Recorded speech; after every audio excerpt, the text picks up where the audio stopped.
Statement on claims regarding the use of Social Security cards for debt payment. This communication addresses the persistent claim suggesting that Social Security cards may be used to pay off debts or make purchases. Such claims have recently surfaced online and have gained attention in various social media channels. An article released in the prior year examined this assertion in detail. Numerous inquiries have reached our office regarding whether Social Security cards might enable individuals to discharge debts. Despite requests for verifiable proof from those making these assertions, no concrete evidence has been provided. Individuals who claim to have utilized this method have yet to substantiate their statements with documented proof.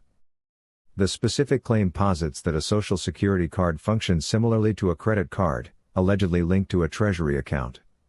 This purportedly grants federal exemptions that allow individuals to settle debts through credits issued by the government.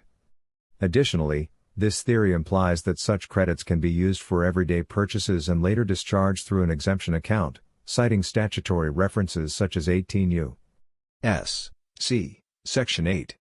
In response to this claim, fact-checking resources and federal authorities, including the Federal Reserve, have unequivocally stated that Social Security numbers are not linked to any federal or banking accounts that could be used to pay debts or bills.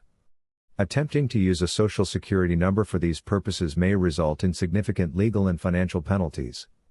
The Federal Reserve has issued official statements declaring that such assertions are unfounded, clarifying that the institution does not maintain individual accounts linked to Social Security numbers. We remain open to reviewing any legitimate documentation that demonstrates the lawful use of a Social Security card or associated number in paying off debts.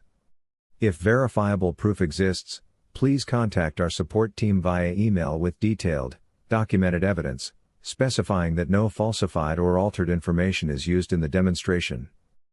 It is noteworthy that similar claims predate the Internet era, demonstrating that this myth has circulated for decades.